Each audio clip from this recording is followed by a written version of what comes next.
The exodus of Armenians fleeing Nagorno-Karabakh shows no signs of slowing down, with more than 20,000 reported to have fled into Armenia. Holding the front line, Ukrainian soldiers fighting near Bakhmut say that metre by metre they're taking back territory from the Russian invaders. A Kosovo court remands 2 suspected gunmen in custody over last weekend's deadly gun battle at a monastery near the border with Serbia. The exodus of Armenians fleeing Nagorno-Karabakh shows no signs of slowing, with more than 20,000 reported to have fled into Armenia. After Azerbaijan's lightning capture of the breakaway territory, many fear reprisals, despite reassurances from Baku. Envoys from both countries are in Brussels for EU-sponsored exploratory talks, but the UN says those fleeing to Armenia are in need of immediate help. People are suffering the effects of trauma and exhaustion and need urgent psychosocial support. The government of the Republic of Armenia is leading the response and indicated it will reach out to the international community to request support as and when needed. And so far, upon the request of the government, UNHCR has provided some assistance. Amid the chaos, the Armenian Red Cross has been evacuating people injured in an explosion at a fuel station that killed at least 20 and injured hundreds. Russian peacekeepers have also been transporting survivors to Armenia. It's thought the cause of the blast was accidental rather than an attack, but it highlights the dangers of the sudden mass movement of panicked civilians. Metre by metre, these Ukrainian troops are holding the line near Bakhmut. Their MODs released images showing that despite criticism that the counter-offensive is too slow, these troops are making progress. They say they're proud to be part of the state border guard service, specially set up last February to assist in the liberation of territories occupied by Russian troops in the initial months of the 2022 Russian invasion. They get around via a series of tunnels and are slowly gaining ground. But they need support, and they're getting it from one of Ukraine's separate air assault brigades who back up those on the front line with their reactive artillery units. It's essential teamwork. Це дуже приємно чути це. Дуже приємно чути, звісно, всі задоволені. Тобто є настрій, є мотивація, хочеться ще відпрацювати, аби знати точно, що... От, а так, да, приємно чути, що є результат роботи. Приємно знати, що відпрацювали і забрали свою землю назад. Кусочок, так, але забрали. Да, це дуже добре, це мотивує. От, всі задоволені якби, такою роботою.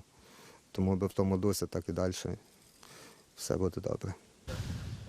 But the troops emphasize they're not fighting for glory, it's for their homeland and families. Мобілізувався сам в перші дні повномасштабного вторгнення. Відповідно, в мене тоді була мотивація, я коли йшов мобілізовуватись, моя мотивація була захистити свою сім'ю, свою країну. Вона не змінилася.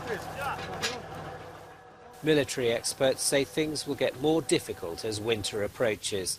The Ukrainians say the main question is who holds the initiative.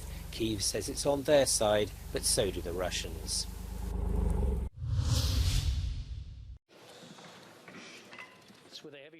The Speaker of Canada's House of Commons has resigned after inviting a Ukrainian man who fought for a Nazi unit to Parliament and praising him. That public recognition has caused pain to individuals and communities, including the Jewish community in Canada and around the world, in addition to survivors of Nazi atrocities in Poland, among other nations. I accept full responsibility for my actions. The scandal began last week when lawmakers in Canada's Parliament welcomed the Ukrainian President Volodymyr Zelensky. Following a speech by Zelensky, Anthony Rota singled out 98-year-old Yaroslav Hunka, whom he'd invited to sit in the public gallery, describing the man as a Canadian hero. But over the weekend it emerged that Hunka had been a member of a brutal volunteer unit that was under the command of the Nazis. Prime Minister Justin Trudeau has called the Speaker's invitation deeply embarrassing to Parliament and to all Canadians.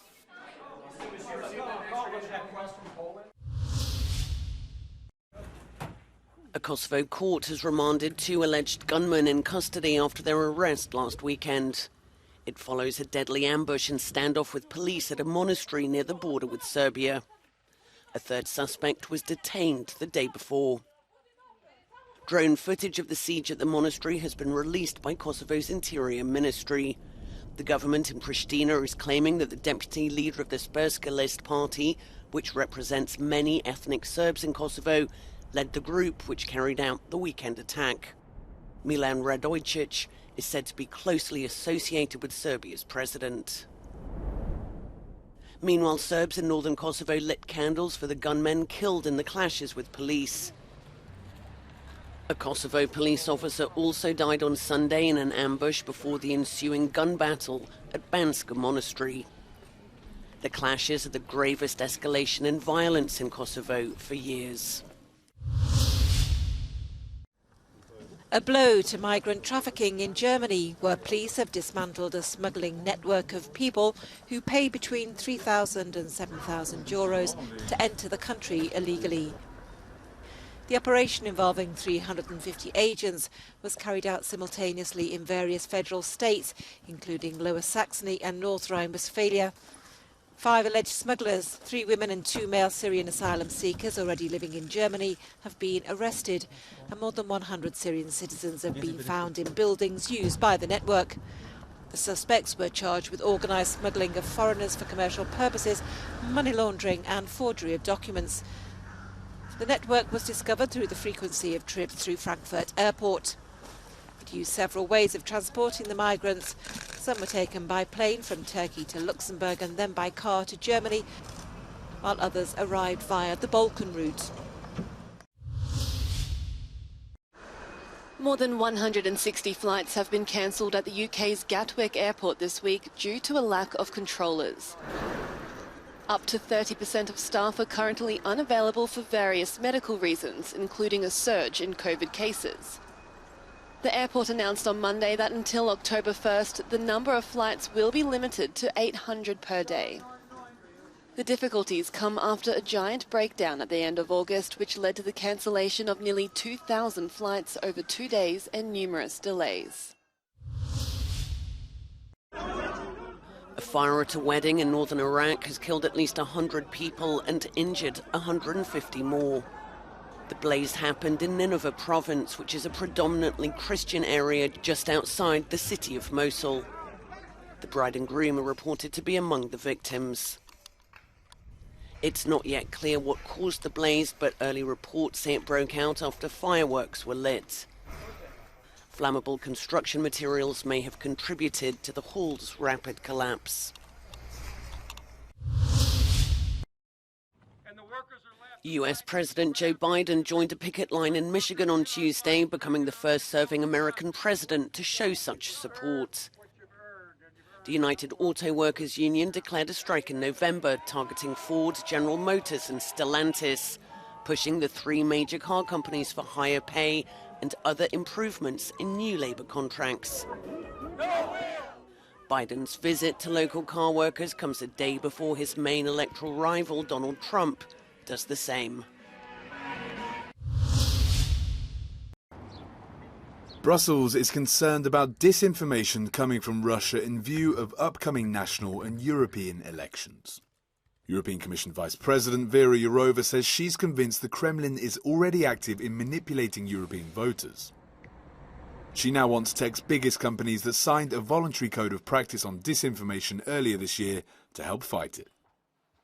There is a war in the information space waged against us, and that there are upcoming elections where malicious actors will try to use the design features of the platforms to manipulate. Upcoming national elections and the EU elections will be an important test for the code that platforms' signatories should not fail. Some of the largest online platforms like Google and Meta that signed the code of practice 6 months ago now published a first report on Tuesday showing how they've turned commitments to reduce the spread of disinformation into practice.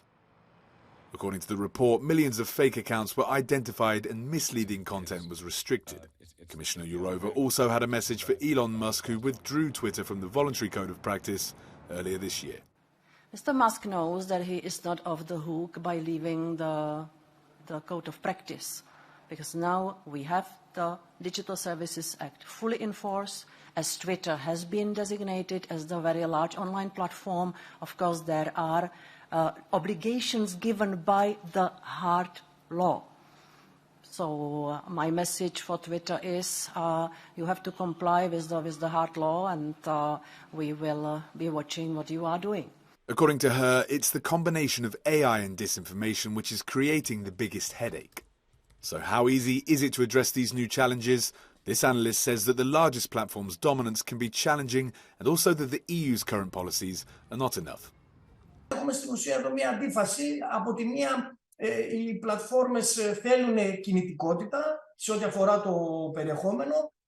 Το παραπλανητικό περιεχόμενο πολλές φορές δημιουργεί αυτή την κινητικότητα. Οπότε πάνε να αντιμετωπίσουν κάτι το οποίο από την άλλη τους δημιουργεί το όφελος και το κέρδος το οποίο θέλουν. Οπότε είναι μια σημαντική παράμετρος στην καταπολέμηση της παραπληροφόρησης, αλλά υπάρχουν και άλλες σημαντικές διαστάσεις, όπως είναι η εκπαίδευση. Ο κόσμος, οι πολίτες από μικρή ηλικία πρέπει να εκπαιδευτούν, να αποκτήσουν αυτή την κριτική ματιά απέναντι στα ψηφιακά μέσα. Another solution being proposed includes technologies that automatically identify fake news.